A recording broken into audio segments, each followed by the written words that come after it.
Sudah tidak terasa lebih dari 1 tahun COVID-19 melanda dunia. Tidak terkecuali kota Palembang sendiri. Hampir seluruh sektor perekonomian, terutama pariwisata dan ekonomi kreatif, terkena dampaknya. Khususnya di kota Palembang yang bernaung dalam organisasi Dewan Kesenian Kota Palembang atau lebih dikenal dengan DKP. Mari kita telusuri dampak dari COVID-19 terhadap pekerja seni yang ada di kota Palembang. Bersama di sini Ketua Dewan Kesenian Palembang. Gimana Kak? Apa kabar Kak? Alhamdulillah baik. Kak, ini salam budaya. Salam budaya. Baru ingat ya. Jadi Palembang itu ada salam budaya namanya. Salam budaya. Jadi ini Kak, sebenarnya orang Palembang terutama di sektor apa namanya, sektor pariwisata, orang banyak nggak tahu apa sih DKP itu Kak? Boleh dijelasin sedikit Kak, DKP itu apa Kak? Ya, DKP sebenarnya singkatan. Jadi DKP itu seperti di daerah lain itu Dewan Kesenian, karena P-nya itu Palembang ya, jadi Dewan Kesenian Palembang. Oke. Jadi DKP ini ya semacam sebuah organisasi yang mewadahi seniman yang ada di kota Palembang. Jadi singkatannya Dewan Kesenian Palembang. Dan sama pandemi, sebelum pandemi kegiatan apa sih yang biasa dilakukan oleh DKP ya sebelum pandemik ya? Di awal-awal Sudah pandemi. pandemi 2019 sudah ya? 2019 belum ya? Ya, 2019 pelantikan di Desember. Pelantikan ya. Jadi kegiatannya apa aja Kak? Boleh ceritain nggak? Jadi kebetulan di Dewan Kesenian Palembang periode kami itu dilantik pada tanggal 20 Desember 2019. Oke. Nah, sedangkan pandeminya itu bulan Maretnya 2020. Jadi sebenarnya kalau di awal pandemi kita tidak sempat melakukan banyak kegiatan outdoor, cuma di saat pelantikan, pada saat pelantikan Dewan Kesenian Palembang di rumah dinas Pak Wali Kota, kita langsung menggelar sebuah kegiatan sebenarnya. Jadi sembari pelantikan, setelah selesai pelantikan di halaman rumah dinas Wali Kota kita langsung bikin gebrakan untuk membuat semacam sebuah festival 6 tangkai komite yang ada di Dewan Kesenian Palembang untuk membuat sebuah kegiatan di halaman rumah dinas wali kota. Jadi kemarin kerjasama dengan komite musik, komite tari, komite teater, komite sastra, komite seni rupa, dan komite satu lagi komite Film ya? film untuk bekerja sama, berkolaborasi untuk memberikan semangat juga sekaligus menunjukkan kepada pemerintah Kota Palembang dan masyarakat. Di bulan Februarinya, 1 bulan setelah pelantikan, teman-teman pengurus sepakat menggelar kegiatan lagi.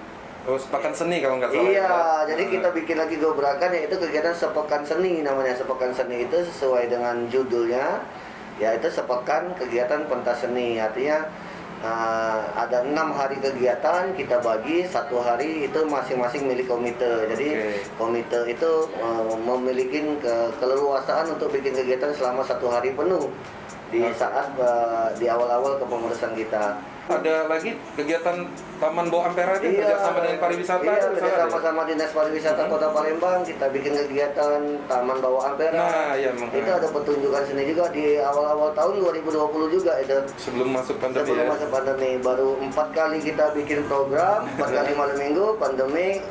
Banyak informasi yang menyatakan kalau kegiatan pertunjukan seni untuk dikatakanlah stop dulu sementara karena virus pandemi sudah mewabah di Indonesia. Nah, selanjutnya Kak, ini pertanyaannya nih, bagaimana sih kondisi teman-teman saat masa pandemik? Ya, maksudnya baru-baru pandemik. Kalau kondisi teman-teman sebenarnya belum terasa berpengaruh ya, cuma mungkin setelah pasca pandemi itu mungkin setelah 3 bulan baru terasa dampaknya bahwa teman-teman pekerja seni ini sudah mulai merasakan kalau berkurangnya sebuah kegiatan atau pertunjukan-pertunjukan seni, sudah banyaknya pembatasan-pembatasan karena untuk menggelar sebuah kegiatan pada saat awal-awal itu untuk dilaksanakannya sangat sulit, apalagi sempat semacam ada kampanye kita semuanya tahun kemarin untuk lockdown atau di rumah saja lah. Jadi kampanyenya di rumah saja.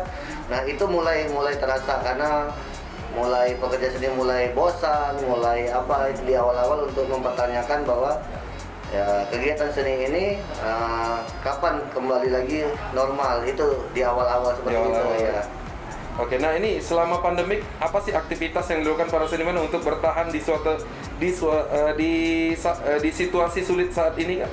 Iya, kalau teman-teman seniman sebenarnya banyak kategori ya. Seniman kita ini berkarakter-karakter. Jadi ada teman-teman yang memang bisa survive, ada teman-teman pelaku seniman juga mungkin langsung terdampak. Dan ada juga teman-teman seniman yang memang ada profesi lain di luar berkesenian. Contoh mereka berusaha atau berdagang.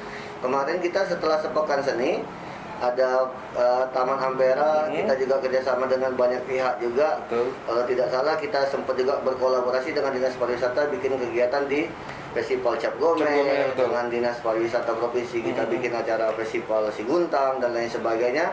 Dan untuk organisasi sendiri kita ada program kerja yang namanya webinar, kemarin kita selenggarakan. Abnormal itu ya? Iya, jadi webinar juga kita selenggarakan dengan tujuan berbagi atau sharing dengan pekerja seni yang ada di seluruh Indonesia maupun di dunia. Jadi bantuan yang diberikan oleh pemerintah atau pihak terkait untuk seniman di saat waktu zaman sulit kemarin, zaman baru-baru pandemik ya, yang sudah terdampak, ada nggak Kak? Ya, kalau bantuan, kalau pertama kali boleh jujur sebenarnya bantuan itu inisiatif dari kita, dari Dewan Kesenian Palembang. Jadi waktu pandemik setelah 3 bulan dikampanyekan untuk di rumah saja, kebetulan kita memiliki jaringan, memiliki stakeholder. Kami bersama teman-teman pengurus berinisiatif untuk mengumpulkan donasi untuk memberikan bantuan ke seniman yang terdampak COVID itu di tahun 2020. Seingat saya data yang kita kumpulkan, kita berhasil mengumpulkan sejumlah uang tunai dan sejumlah bantuan sembako berupa beras dari para donatur dan teman-teman yang ada di pengurus maupun donatur yang kita kumpulkan. Lah ya, kata orang baru. Total bantuan kita tahun kemarin kita sudah bisa mencapai lebih kurang hampir 700 seniman yang kita jangkau untuk kita berikan bantuan. Itu meliputi seniman dari 6 tangkai komite dan juga seniman-seniman yang mewakili komunitas-komunitas kesenian yang ada di Kota Palembang. Jadi dalam kesempatan ini juga kami mengapresiasi juga sekaligus mengucapkan terima kasih kepada para donatur yang sempat memberikan bantuan ya, tahun 2020 kepada teman-teman seniman yang ada di Kota Palembang. Jadi kita sudah menjangkau lebih kurang 700 seniman pada saat tahun kemarin. Nah, di luar itu sempat ada kita mendapatkan bantuan dari pemerintah pusat, yaitu program Kementerian Pariwisata memberikan bantuan berupa sembako juga kepada seniman-seniman yang ada di Palembang. Cuma karena kita tergabung di asosiasi pariwisata, mungkin kita menjadi bagian dari sasaran bantuan yang diberikan. Jadi tidak hanya khusus buat seniman, tapi bantuan yang kita dapat dari pemerintah adalah bantuan yang tergabung di pelaku pariwisata yang ada di Kota Palembang. Oke. Nah, ini untuk terakhir nih Kak, harapannya untuk ke depan gimana nih DKP di masa-masa pandemi ini Kak? Ya, harapannya Dewan Kesenian Palembang karena secara anggaran dasar dan anggaran rumah tangga, Dewan Kesenian Palembang ini mitra kepala daerah dalam membantu merumuskan, membangun iklim kesenian yang ada di Kota Palembang. Tentunya harapannya akan besar ketika pemerintah atau kepala daerah tetap bergandengan tangan sama Dewan Kesenian Palembang. Ayo kita bersama-sama untuk mewujudkan iklim kesenian yang ada di Kota Palembang ini. Harapan kami ke depan mungkin kalau soal perhatian sudah cukup baik, cuma terkadang di mana-mana yang namanya keterbatasan tetap ada. Harapan kami tetap diperhatikan terus bahwa pelaku seni ini bukan hanya pelengkap di Kota Palembang ini. Teman-teman pelaku seniman ini juga mampu membuat bangga Kota Palembang, mampu juga berkontribusi terhadap kota tercinta ini, dan para seniman ini ingin juga berkembang dan memberikan yang terbaik buat kota tercintanya. Harapan kami mungkin tetap jalin kerjasama semua pihak, dan semoga para pekerja seni dan teman-teman Dewan Kesenian Palembang mampu terus menjadi atau memotivasi teman-teman seniman yang di Palembang untuk menjadi barometer seni atau kegiatan seni yang ada di Indonesia. Oke, jadi itu ya harapannya teman-teman ya. Oke, terima kasih Kak Ya, Didit untuk waktunya. Sedikit mengganggu di jam kerja ya nih ya. Oke teman-teman, Tourism Channel, mungkin kita akan lihat aktivitas-aktivitas seni yang ada di Kota Palembang. Jangan kemana-mana, mari kita saksikan.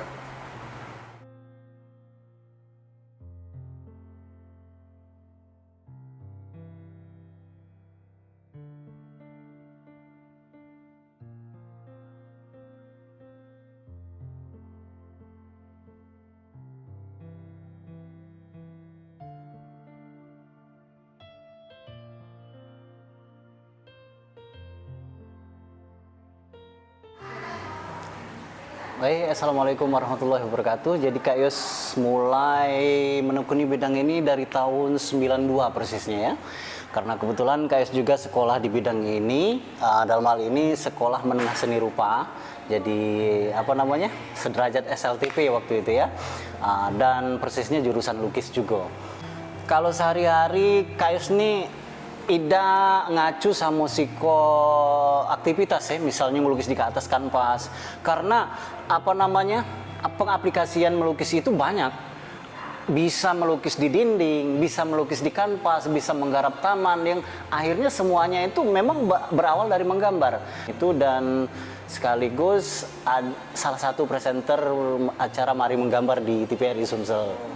Yang jelas di Bandung, di Jakarta, di Bali, di Sumatera, hampir semua provinsi.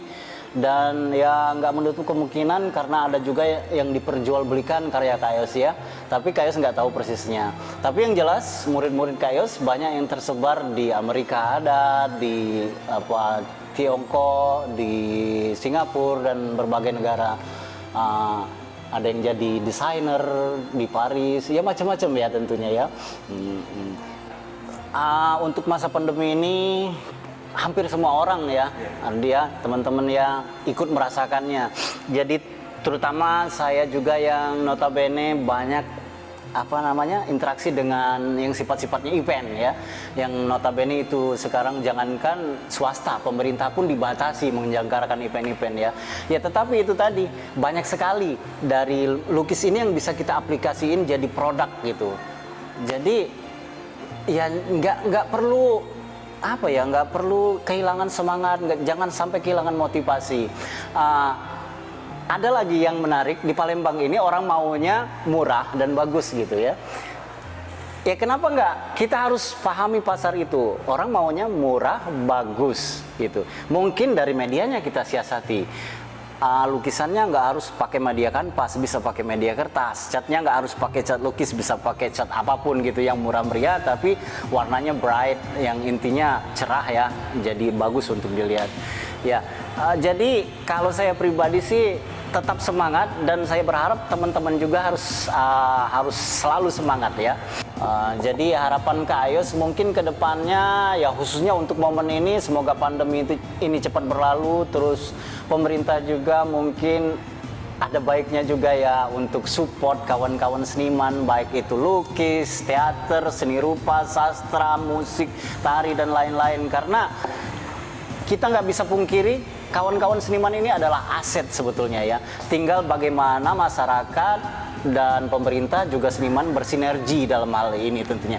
Nah, untuk hal itu alangkah lebih idealnya kalau pemerintah support juga dengan infrastruktur yang memang memadai untuk hal itu. Misalnya ada gedung kesenian tersendiri yang memang itu memang sudah lengkap. Misalnya kita cerita tentang pertunjukan, di situ ada panggung yang memang benar-benar ideal, ada sound system dan segala macam ya.